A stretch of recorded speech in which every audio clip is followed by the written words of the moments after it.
Welcome, everyone. We are so glad you could join us today for GLP-1s to reduce alcohol use, a new path with Workit Flex. I'm Max Backer, Senior Community Manager here at Workit Health, and I will be your host this afternoon. At Workit Health, our mission is simple but powerful: to make recovery more accessible, more compassionate, more effective through innovative digital care. We provide evidence-based treatment for substance use disorders through telehealth, meeting people where they're at and helping them build healthier, happier lives. A little housekeeping. This information on this webinar today is for educational purposes only and should not be taken as medical advice. Of course, please consult your own healthcare provider for guidance specific to you. With that being said, I want to tell you a little bit about Workit Flex. It is our new asynchronous care option for alcohol cravings, focused on medication management and progress monitoring through online appointments with licensed providers. With flexible prescription fulfillment and medical support, members only need to check in every 6 months. It's designed for those who want streamlined, focused care without all of the components of our core program. Now, today's conversation is an exciting one. Many of you may have heard about GLP-1 medications in the context of diabetes or weight loss, but what's emerging is their potential to also reduce alcohol use. This is a groundbreaking area of research, and Workit Flex is proud to be bringing these new tools into recovery care in a way that's safe, supportive, and understandable for everyday people. So we're going to spend the next 40 minutes learning from our experts here at Workit Health. Then we'll open up the floor for a live Q&A where you will have the chance to bring your own questions into the conversation. Now, let me introduce to you our esteemed panel.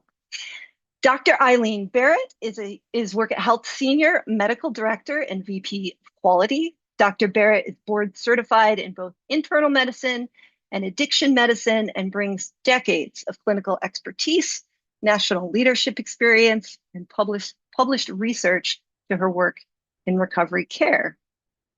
Marlene Lira is Workit Health Senior Director of Research.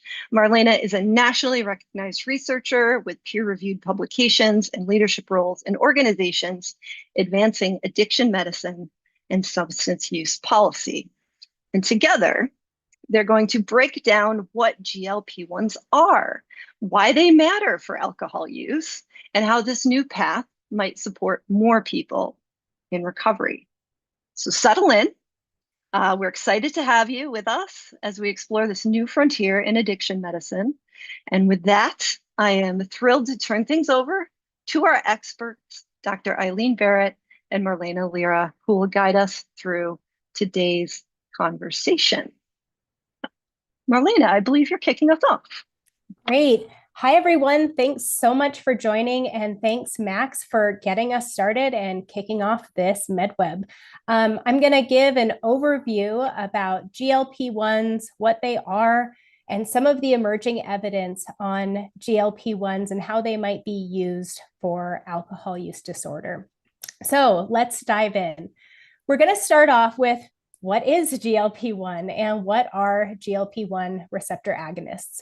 So GLP-1 is naturally produced by the body, and it plays a role in many functions throughout the body, including managing your glucose and appetite, and also how quickly things move through your GI tract. But the GLP-1 that is made by your body only lingers and lasts for just a few minutes, just 1 to 2 minutes on average before it breaks down.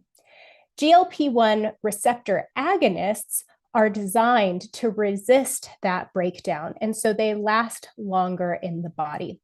And just to kind of table set, I'm going to be using the term GLP-1s to refer to medications, but if we're being really, really technical, GLP-1 is what's produced by the body, and the medications are technically GLP-1 receptor agonists.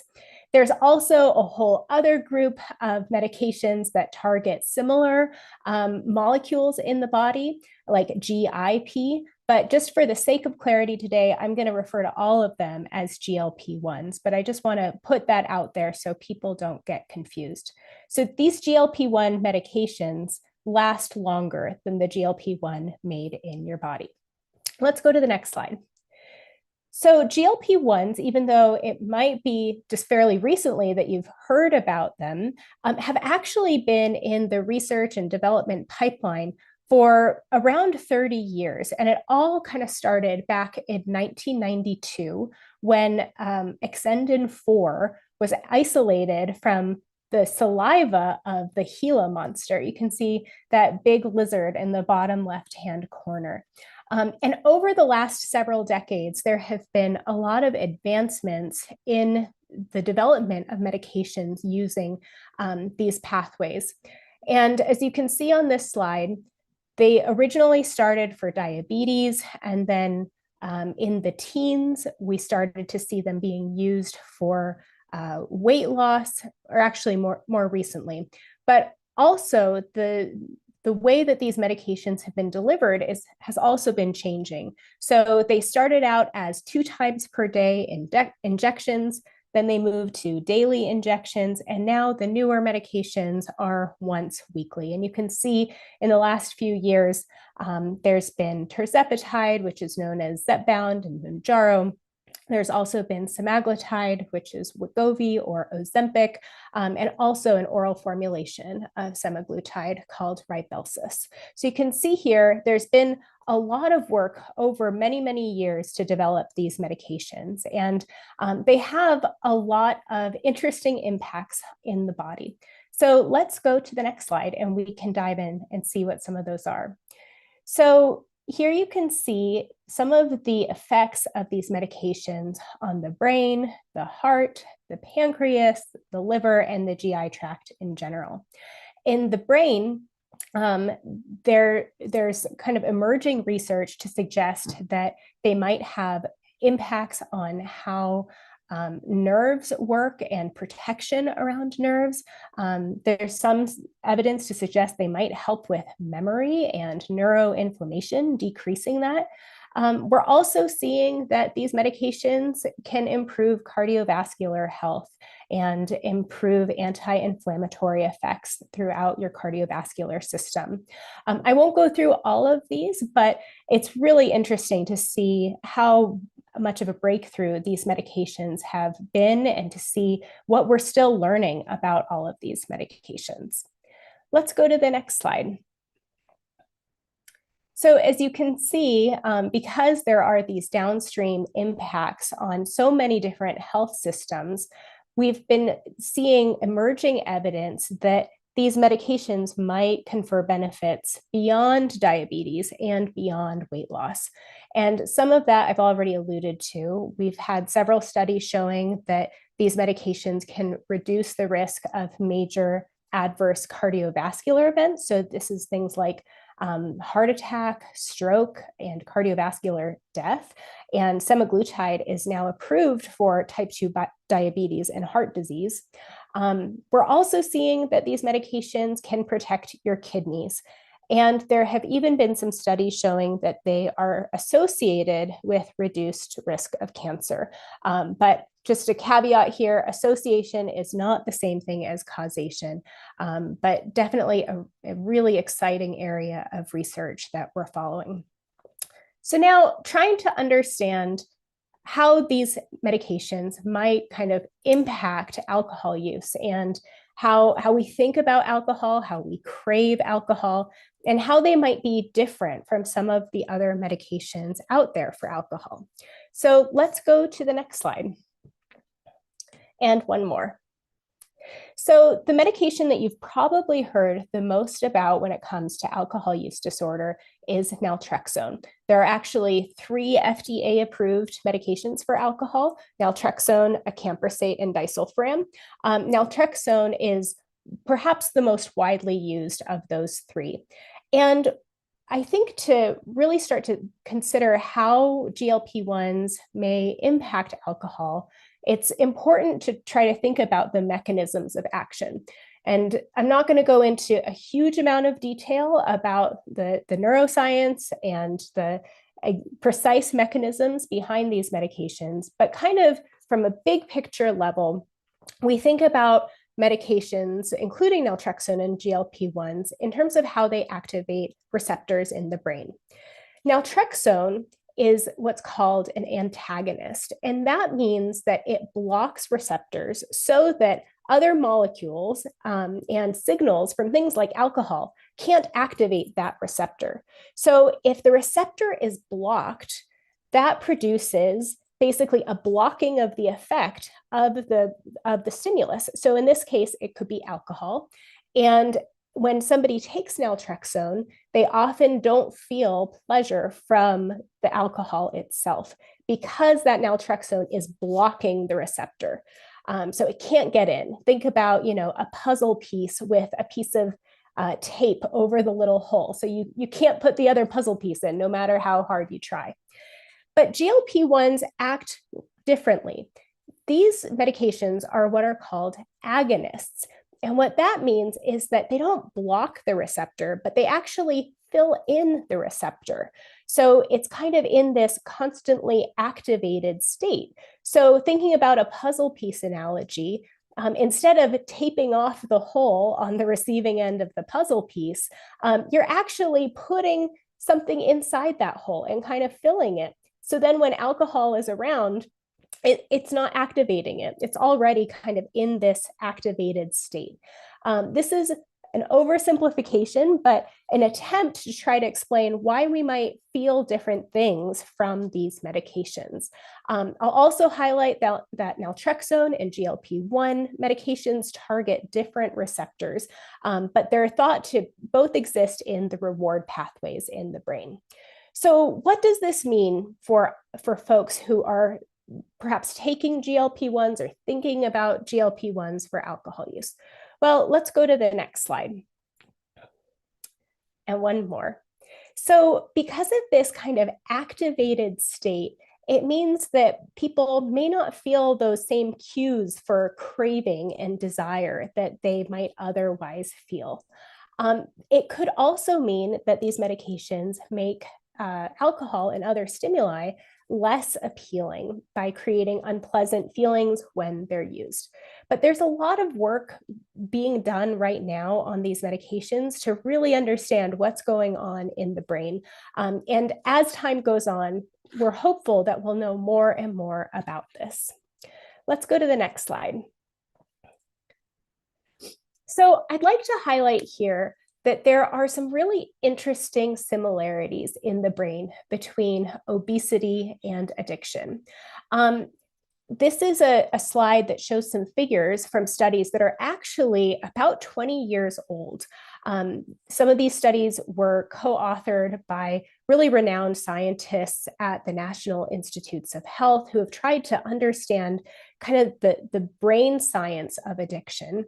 And what they found over 20 years ago is that there are similarities in the brain between people who have obesity and people who have addictive disorders, substance use disorders. And what these pictures show on the top are brain scans of an individual with obesity on the right-hand side and a control patient, somebody who doesn't have obesity, on the left-hand side. And you can see in the top right picture, there's a little bit less red in that picture. And what that suggests is that there is less sensitivity of dopamine receptors in the brain. And interestingly, when similar studies have been done on individuals with substance use disorders, and in this specific example, cocaine use disorder or stimulant use disorder, you can see the same thing, less red in the bottom right corner of this slide. And this highlights that in both conditions, obesity and also stimulant or substance use disorders, there's a reduced sensitivity of the reward pathway, which is really interesting. And I'll also note that, all of the stigma that goes along with substance use disorders and alcohol use disorders is not isolated to substance use disorders. Individuals with obesity frequently face the same stigma, the same judgment. It can be so challenging for people to try to get care, think about medications. But what's so interesting is that on this very scientific level, there are actually a lot of similarities between these different conditions.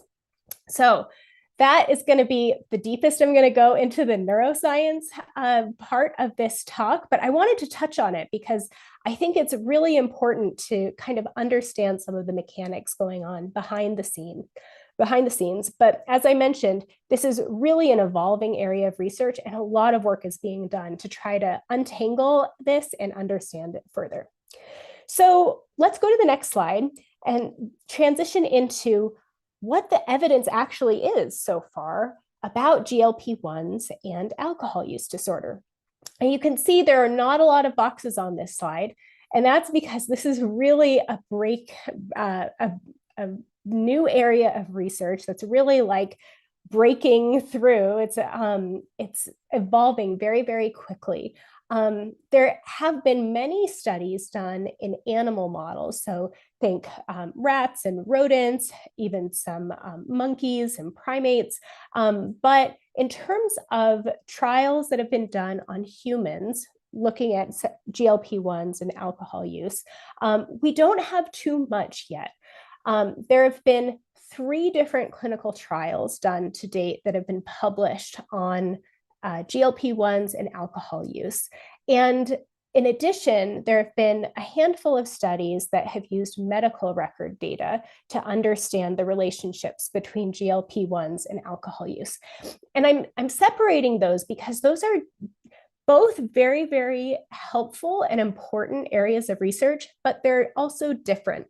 With clinical trials, we can have, half of the sample randomly assigned to a GLP-1, and we can have half of them randomly assigned to a placebo. And we can really look at cause and effect. But when we're looking at large data sets, although we can find associations and we can see interesting links, we're not really able to get at that question of causality. There can be other factors that can kind of create noise in the analysis. So from a scientific perspective, it's always important to think about what trials have been done and then what other types of studies have been done. So I'm going to briefly touch on these. There has been one trial of semaglutide that's been completed to date. It was published earlier in the year, and this was a clinical trial. So half of the folks received a placebo, half of the folks received semaglutide. And this trial found that semaglutide reduced several markers of alcohol use and also alcohol cravings. A few years ago, there was a trial of liraglutide, which is an earlier GLP-1, and they actually found slightly different results. So when they looked at the sample size kind of overall, they didn't see any impact on alcohol use. But then when they did some secondary analyses, they kind of said, well, if we look at certain groups, could there have been some effects for certain people? And they found that among people who had obesity, they actually did reduce their drinking. So some interesting effects kind of based on how much you weighed, actually. And then the third trial that's been done to date was actually a trial with an overarching goal looking at smoking and nicotine use. But they also did what's called a secondary analysis or a subset, where they looked at people who were also drinking alcohol and found that people who also drank alcohol reduced their alcohol use. So really exciting, but 3 studies done to date. And if we think about how many studies have been done on naltrexone and acamprosate, there are just many more that have been done on these other FDA approved medications. And typically for a medication to get approval from the FDA, there need to be several pivotal trials. So looking at effectiveness, looking at large samples. So these are all studies that are kind of going in the right direction, but it's very, very early on. And there have just been 3 trials done to date. That said, there are these other interesting studies looking at medical record data and looking at associations, again, not really being able to say anything about causality. Those studies have found that GLP-1s might be associated with reduced risks of hospitalizations related to alcohol, intoxication with alcohol, and also alcohol use disorder. So definitely really exciting signals, but again, not so much evidence at this point in time. So let's go to the next slide. So thinking about safety and side effects, there are some safety concerns with GLP-1 medications. They're associated with increased risk of several GI side effects and complications, and some of these can be serious. There's also some evidence to suggest that these medications are associated with serious eye conditions with one's eyesight. And then some animal studies have suggested a possible risk of thyroid cancer, but so far this has not been seen in humans. And so it's really important that if patients are thinking about these medications, that they really understand these potential risks and they talk about these risks with their healthcare providers. And also, think about their own medical history and talk with their clinicians about their risk of GI side effects and complications, and also the eye conditions as well. Let's go to the next slide. So as you can see, there's really exciting evidence that's been emerging, but there's also a lot that we don't know yet. Luckily, there are multiple clinical trials underway right now studying GLP-1s, including semaglutide and tirzepatide, and also some other GLP-1s that haven't actually been approved for use in anyone yet, but for substance use disorders. And so over the next few years, I think it'll be really important to try to answer some of the following questions. First of all, how do these medications compare to naltrexone and acamprosate? We haven't had a head-to-head trial yet where half of the people get semaglutide, half of the people get naltrexone.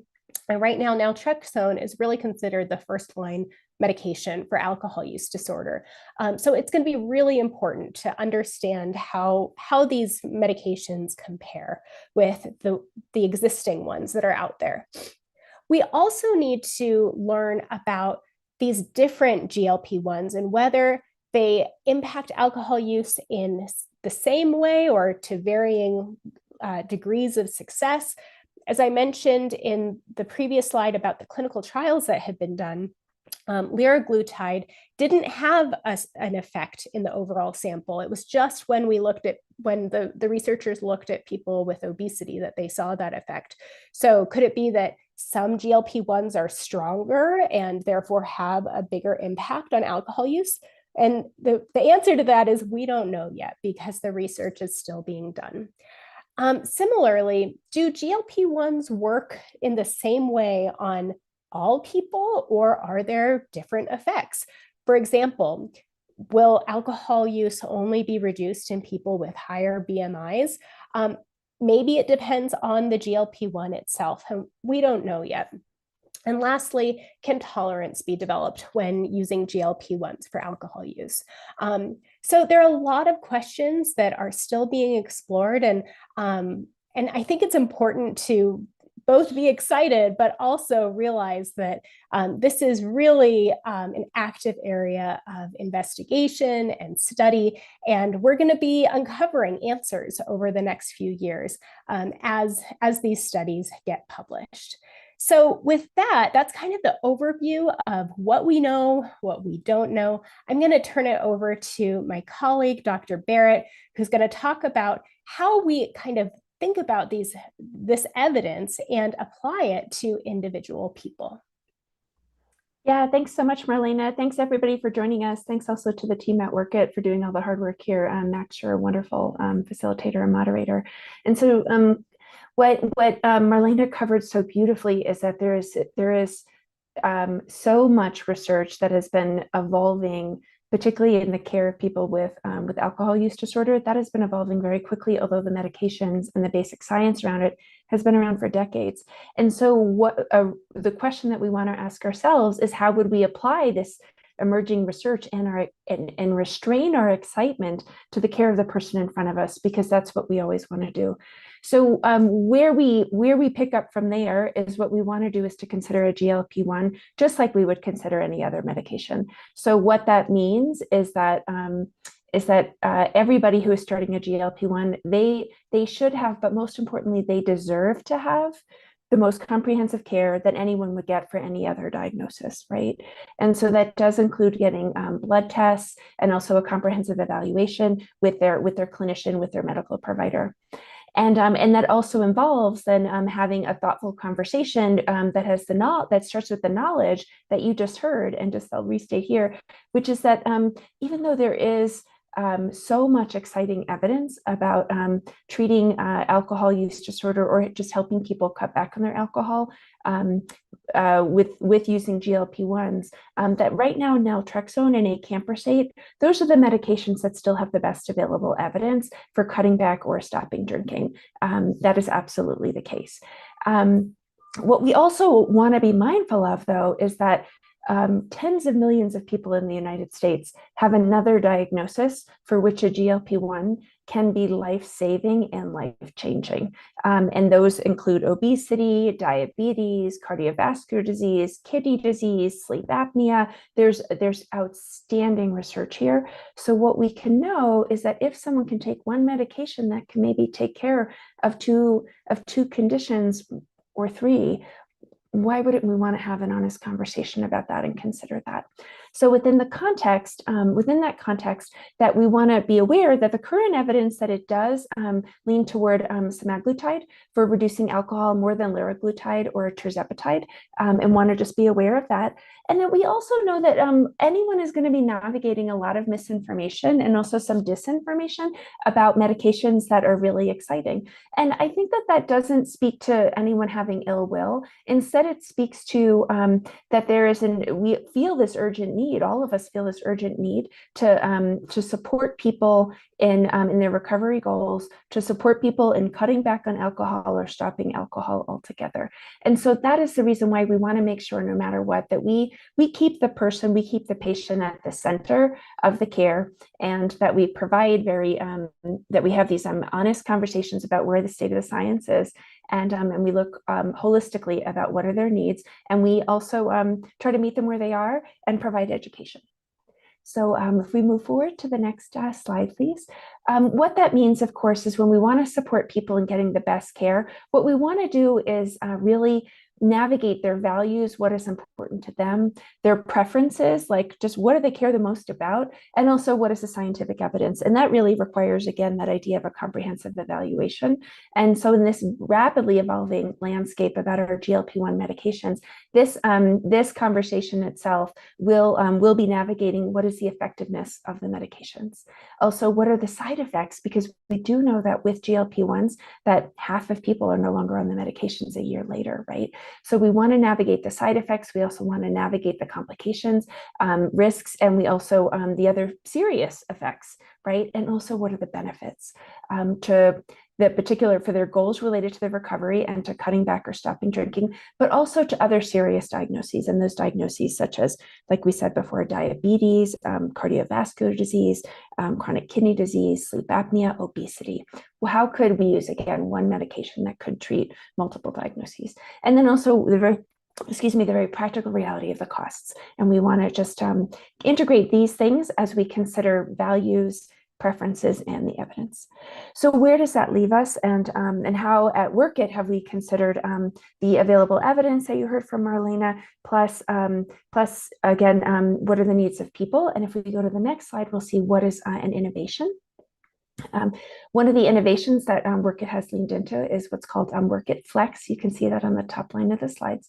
And that there's a couple different pillars of this, if you will. And the first one is always going to be, again, those navigating values, preferences, and evidence. That's implied here.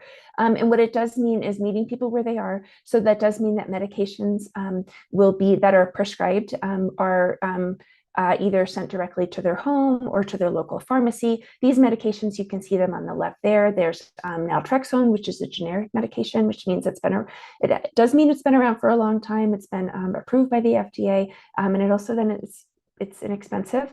Acamprosate, same thing. It is been around for a long time. It's FDA approved, and it is inexpensive. And then next, you see those ones that you're here for in this webinar that you were really curious about. So the semaglutide, tirzepatide, and liraglutide. You'll see also there what are the brand names that you've seen. Either you've seen them on social media, on TV, maybe from your friends, maybe from your partners, your family, etc. And in this case, here that your medical provider, they will help you choose medication that fits your needs, those values, preferences, the evidence, and also what is your budget, because that is the world that we're living in, right? And also that if your insurance, if there are some barriers related to your accessing medication, then we would like to very much work with you to explore coverage and to reduce costs. Another pillar in this care is going to be tracking your progress, because we do know that that recovery and achieving our recovery goals, that it is more than medication, and that people deserve support that can come in all sorts of ways. And one of them is really owning our progress and feeling really proud of the progress that we're making. And so what that includes is there's a short assessment that is sent every month in our proprietary app that's private, HIPAA compliant, that your provider will be monitoring your progress and adjust your medications as needed. And then also having one-to-one appointments with your provider at least every 6 months, but of course also more often as needed. And then what we want to make sure is that people feel supported, that they're getting the support that they deserve, the support that they need, and that is with real people. So it's not robots, it's not AI, and that is our care team that handles the logistics, so you can focus on your recovery. We do have availability on messaging to reach a member of our team through our in-app care, and then also the ability to self-schedule your appointments, and that for a timing that works for you. And that's oftentimes people really like that, to be able to do that. Self-scheduling, again, the idea of let's make this as easy as possible to help people achieve their recovery goals. And you can see that there is our website that's listed there, and at workitflex.com. And I also want to have the transparency that right now this care is available, this model of care is available in Texas, but expansion will be coming soon. And we hope that if this is something that you're interested in, that you will join our waitlist. So having said that, we can transition to the next section of our conversation, which of course is our Q&A. Thank you so much, Eileen. Thank you so much, Marlene, for breaking that down so clearly. We're getting it kind of everywhere, this talk of GLP-1s, and it was really nice to see the science broken down in a way that even I could understand. So I want to take this moment and kind of pull down the veil and have us talk for a little bit before we go right into the Q&A. And I'll be honest to you both. I'm someone who's in recovery myself. I'm nearly 8 years in recovery from alcohol use disorder. And so I know that new medications for alcohol can bring up mixed feelings for some of us in recovery. Of course, there's excitement and hope, but there's also some hesitation and even some skepticism. I'll admit that I felt a little bit leery about relying on medications in general, but especially something like a GLP-1 that feels so new and we're used to hearing about in other contexts. And that's kind of why we created this conversation, right? Because we know how important it is to have this transparent types of discussion about new medications for people who are working with people in recovery and people who are in recovery themselves. But we, get to hear the science and think and talk about this together and see how these new tools might fit into the broader picture of recovery. And so before I turn it over to Q&A and to give folks some time, by the way, to throw your questions in the Q&A mechanism on your Zoom. But I would like to ask, how do we kind of hold this space for the hope, for the excitement, but also hold caution at the same time? So if I may start, and then I'd love to hear how Marlene compliments what I say. I think that you've hit the nail on the head, which is that there is so much excitement here, and that excitement is valid. The reason why I wish to always maintain humility is because we know that people who have substance use disorders, that they have experienced stigma, shame, judgment, that they don't deserve, that nobody deserves, right? And that they have also experienced on the receiving end of sometimes well-intended efforts that have been unscientific, such as a prevailing myth that people need to do it on their own. If they just wanted it badly enough, they'd be able to power through. And if they just hit rock bottom, I'm using the air quotes there because that's a deeply problematic term, because it is deeply rooted in stigma, that if they wanted it bad enough, if they were tough enough, if they loved their family enough, if all those other things, then that would be enough. And so because people have experienced that misinformation, I think it creates an extra degree of that we need to have an extra amount of humility, but also we truly have to have integrity and transparency about where is the science and how can we help people, and how do we have the transparency, and how do we break it down into terms that are understandable, that are believable. And that conversation is happening within the context of what is the individual's excitement, right? So that's why I want to have a lot of humility, and that's why I'm really glad that our framework here is let's present where the science is. That this is 30 years of basic science, and then 10 years of having medications on at least one of them on the market, and then only a few years about looking at a population level, meaning like masses of people from the medical record, like we heard from Marlene about that. And then also next we're at, well, what happens when we who identifies, yeah, I want to.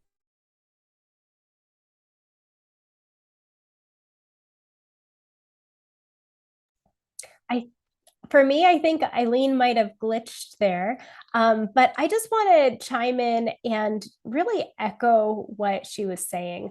I agree with everything that Eileen said, and I think what I would add is that our society has really normalized alcohol use. If you go out, advertisements, I mean, you see alcohol at kids' birthday parties. I have two little kids. I frequently go to birthday parties with alcohol. I'm frequently fed the idea of like wine o'clock, just as being a mom of young kids. But it's greater than that, right? Alcohol at all sorts of events and celebrations, which is to say, it's very normalized in our society. And that, I think, adds to the stigma of people who want to reduce their alcohol use, who want to stop drinking alcohol. And because there's so much societal celebration and pressure around alcohol, it reinforces that stigma, wherein people can feel like it is a moral failing, which it is not. As we all saw in those brain scans, the brain changes because of repeated behaviors and because of stimuli in a really interesting way that's similar across obesity and substance use disorders. That's all to say, these are brain conditions, and I think it can be hard to recognize that when we're living in the world in which we do live. There's just so much pressure coming from many, many different angles. And I drink alcohol, but I have a hard time, myself saying like, no, thanks, I'm not drinking tonight. And that's very common.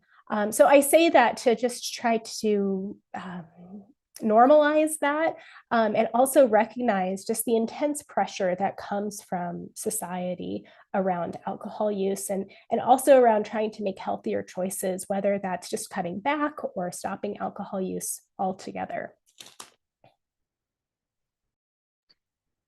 Fantastic. Thank you. Unsurprisingly, our community has supplied us with some amazing questions. First things first, I have a question from Justin. Is this a post-detox maintenance type of drug program, or can it help with someone who's currently experiencing acute alcoholism? So is there kind of like with the timing of someone's recovery, whether they need perhaps a medical detox, have you learned anything around that time period that suggests you should or should not start taking a GLP-1 at a certain time? Yeah, like for everybody in every other context with a medical condition, that there should always be the comprehensive evaluation. And in that comprehensive evaluation, someone can talk about what are their values and preferences. And as it relates to, is it after they have that they started GLP-1 after they have stopped drinking altogether, versus if it's part of a slow taper, that's often a better way for somebody to engage with, to start their recovery journey, is a slow taper, versus if they are instead, somebody is, maybe I'm maintaining my recovery, I've met my recovery goals, and yet I'm wondering, either because I have obesity, diabetes, I want to kidney disease, want to prevent heart attack in someone with a high risk. Like, I wonder if this is also for me, or I'm having cravings, and this might, could this be something that helps me, even though right now I am achieving my recovery goals? So in answer to that, what I would say is, the timing for GLP-1s, that should be decided with between the medical provider and the individual. It absolutely can be while someone is still actively drinking, although what we would do is navigate how to reduce what are the known, particularly the GI side effects that can come with GLP-1s, and how to help someone achieve those recovery goals, whether they're still drinking, whether they're in the process of cutting back, or if they have already stopped drinking. Excellent. Thank you so much. I have a question coming in from Mel. How long has this drug been studied? I believe at the beginning, we saw that lizard picture, and I remember 92, 93. Is that about accurate? Great years. But yes, so it's quite a bit then. Yeah, and it's interesting because the National Institute on Drug Abuse and National Institutes of Health have actually been kind of clued into the potential benefits for addiction for a while as well. And even though a lot of the human studies are going on right now, as I mentioned earlier, there have been a lot of animal studies that have been laying the groundwork over the last 2 decades or so around addiction, that have really kind of opened the door to the human trials that are taking place now. And that's been a combination of government researchers, also academics at various universities and teaching hospitals. So there's been kind of this background work that has kind of been creating the foundation for some of the work that's underway right now. Excellent. Now, coming in again with a great question from Jane. Can you take naltrexone and GLP-1s together? Have you heard anything about the use of both? Yeah, so there are not any studies at this time that specifically looks at that moving forward. I would say that as a doctor, that is something that I absolutely would talk to someone about who was curious and for whom it was medically appropriate. And the reasons is because we do know that naltrexone has the best available evidence, right? We also know that GLP-1s are so exciting, and that the GLP-1s are also treating a lot of other diagnoses that are really common. So what I would think about there is just how do we mitigate, how do we have transparency, and how do we mitigate what would be potential side effects? Everybody on this call probably knows that there's a lot of talk about the side effects, specifically the GI upset, right? It's either the heartburn, the diarrhea, the constipation, all of those things that result from taking GLP-1s, and that people can continue with the medications if we prepare them to have the side effects and to reduce the side effects, like, so we don't surprise people, right? Like, so we prepare them for it. We can prescribe medications. We can have a slower dose adjustment period. Anyway, we know that that is present. What we also know is that, and people on this call may know, that naltrexone is also a wonderful medication for the treatment of alcohol use disorder and to help people just cut back, but that it also, the most common side effect there is going to be nausea too. The nausea tends to stop after a few days, and it also may be the reason why someone starts at half the dose, maybe for 3 days or a week. Sometimes people, they do get the diarrhea from acamprosate. That was a different medication. But so what I would do if I was talking with a patient about considering both of them is that we would talk about what is most important to them, and how can we maybe stagger the introduction, and how can we help manage their symptoms. So specifically what we would talk about is, we'll start the naltrexone only at half dose, and maybe we'll start that one first, help someone get used to that, and then we'll start the GLP-1, and then the GLP-1 would be started with having medicine for nausea. We actually would do it for both, something like ondansetron that has a long safety history and it's very effective. I've taken ondansetron when I had viral gastroenteritis with vomiting too. And we also would give them medications such as, the brand name is Marilax. The generic name is it's PEG is the short for it, but that you give them that to help them with the GI side effects as well, and also give them advice about how to adjust their diet so that it can mitigate those effects, like avoiding carbonated beverages, avoiding fatty foods, making sure that they get lots of protein. So that was a long answer to say how I would do it, but an answer to would you do it is, yeah, that absolutely, in collaboration with someone's specific healthcare provider, that is a conversation that is worth having and to explore. Thank you for that response. From Julia, are you offering compounded GLP-1s or just brand names? I know that's a good question. That is such a good question, because this is such a hot topic. And of course it is such a hot topic because everybody knows that GLP-1s are being used for so much, right? And so there was a shortage. And so that's where the compounding medications really came on the scene. For people who may not, I'll take a moment to say what a compounded medication, if people don't know what that is. A compounded medication means that it's not the commercially branded one. It's not, say, the Wegovy, the Mounjaro, the Zepbound.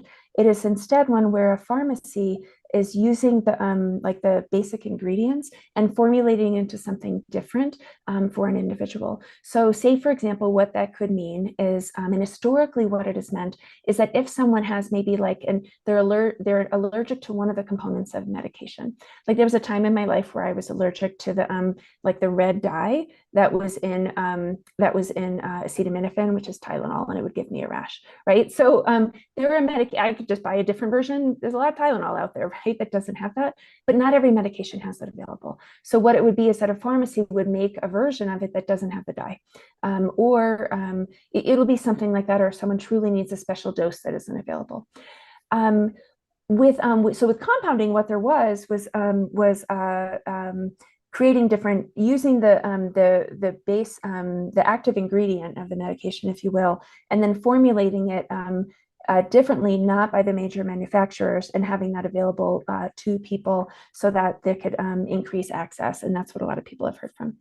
More recently, the landscape has really changed about compounded medications, and some actions that were taken by the federal government have made it so that it's a bit of a legal limbo, if you will, and that it makes it a lot harder for someone to access compounded medications. And among the reasons why the federal government took some actions were because with compounded medications, you can't always be guaranteed what's in there. And there have been negative effects that have happened to people who have taken compounded medications that were not as they were not what the person had believed them to be. And that they're also not labeled as effectively, and that they may not, because you don't always know what you're getting. Then one doesn't know how to adjust their other medications, how to work on the side effects, how to work with their medical provider to manage the effects. And so we don't know how that will help treat the person. So with all of that in mind, knowing that this landscape is evolving pretty quickly, like it has evolved a lot, at this time, Workit is not using compounded medications. At this time, it might change in the future with our with how things change related to being able to ensure the safety and the effectiveness of the medication that our patients would be getting. But so at this time, we're not, and instead, that's why we do have these partnerships with pharmacies to help access these at a different price point than are available otherwise. Maybe I'll turn it over to Marlene, who might be able to speak about that, because she's been an amazing leader in trying to navigate how to ensure access to medications. Yeah, it's definitely tricky with the very high price points. So I think there are a few things that we're doing to try to help people access these medications when they're appropriate for them. That can include using manufacturer deals. So some of the pharmaceutical companies that are making these medications have the medications at a lower cost. I won't say that they are cheap or affordable by any means, but through their direct-to-home pharmacy options that can reduce the price of them. But we also have a medical assistant team that will work to submit prior authorizations and try to make the best case to an individual's insurance company to get these medications covered. And so there are a lot of really important cost considerations, and hopefully what we'll see is the price for all of these medications come down over the next year. And there's a lot happening, as Eileen spoke to, with the legal limbo. There's also kind of a limbo that we're in with regard to the cost of them, because insurance companies don't want to pay for them because they're incredibly expensive. Individuals can't afford them because they're incredibly expensive. The federal government is interested in bringing the price down. So I think there's kind of an evolving landscape that we're in right now with regard to the costs, and fingers crossed, we're going to see some movement to make these medications more affordable over the next year. But we're definitely doing all that we can to help improve access to them and bring costs down for our patients. Yeah. No, go ahead. Oh, you're so gracious. I was going to build upon what we heard Marlene say, which had to do with that we have a team of medical assistants who also helps people navigate what's called the prior or PA or prior authorization, which is when one is prescribed a medication and then their insurance says that, oh, you need to prove that someone really needs it. Then what happens is that's called a prior authorization. And then what we would do is that our medical assistant colleagues, what they'll do is that they will, using the information that you shared with your medical provider, will specifically make the case for why this medication is needed, and then submit that to the insurance company. If it still is not accepted, then they do so one more time, also to try to do so.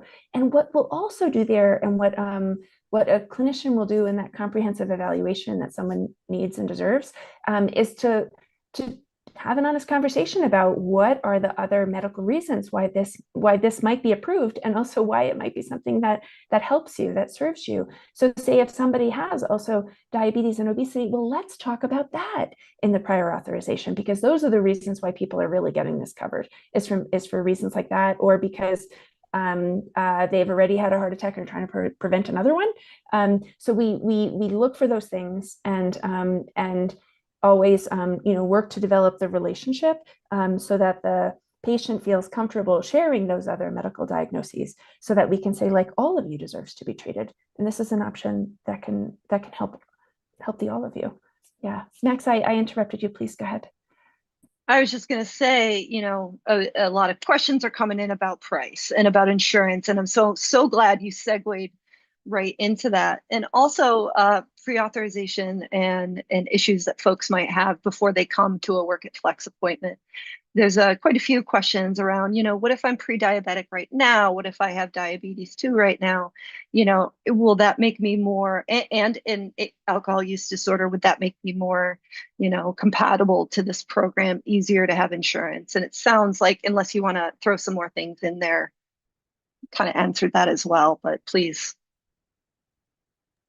Yeah, I think that you just summarized that really well, which is as much as possible, we would look for those other diagnoses and also collaborate with someone's primary who's managing those, because we don't want them to be kept out of the loop. Like, we're all on the same page. We all want everybody to be healthy, right? And to get the care and the support that they need. And I think that speaking to that as well, a very common question that can come up is like, well, what if my insurance changes? Am I going to lose access?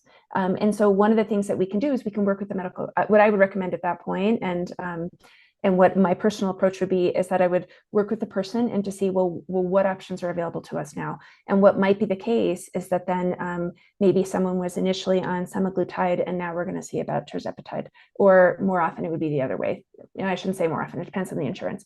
Or like, well, we'll see if we want to go from tirzepatide to semaglutide, or what happens if we try a reduced dose. And then we do, like, in a medically supervised way, that we do a transition for somebody, and we manage the side effects, and we also manage expectations, right? Because we don't want anyone to be surprised. There can be the case that someone, for any number of reasons, that they would say, like, I think this isn't working for me. Either it's the price, or if it's because of side effects, or if it's because they don't like getting shots, something like that. And if that is the case, it we're still here for you, and we're still in it with you. And let's talk about what we can do to help you manage coming off these medications and maybe switching to naltrexone and acamprosate, one of the other agents. That again is about your values, your preferences, and also about the evidence. I guess similarly, there's a few questions about, if I'm in active alcohol use, certainly this was true for me, not my best health. And so, dietary health, certainly not for all, but for some. And so I'm just wondering, I know that, each individual is different, and I come to you and tell you my medical history, and you'd be looking at my BMI or issues around that. But, given that folks in active alcohol use disorder might be in a state of malnutrition, is that something where you'd stabilize first before introducing a GLP-1 and kind of, again, look at the whole patient first? Yeah, I think you really nailed it there with the customized approach for where's the person, and how are they doing, and what do we need to do to help support them get to the best possible state before they have a medication that, statistically speaking, they will lose weight from, and that they will have fewer calories, less nutrition coming in, or less sources of nutrition. It doesn't have to be less nutrition, because ideally what we would do is we would prepare someone to have a lot of to really prioritize the nutrition that they're taking in is going to be high protein, and that also is vegetables. Like, they don't even have to be fresh vegetables. They can be frozen or canned. But just focusing on that, it would be less of a lot of the comfort foods that a lot of us can take in, and instead focusing on just having, again, the protein, the vegetables, maybe less sugars, and to give us room to have these other things instead. Did I answer the question, Max? Oh, absolutely. Yes, I appreciate it. And these are fantastic questions. I just want to add, we just have a few minutes left, and I am going to keep us to time, but I wanted everyone to know that we have all of these questions, and if they are answered live, we will be actually answering them in a follow-up blog with this video. So hang tight, and we'll get that out to you soon, because, it's new research. Everyone's got questions. Everyone, we've heard so much. We want to know the truth. We want to know, the reality versus the myths.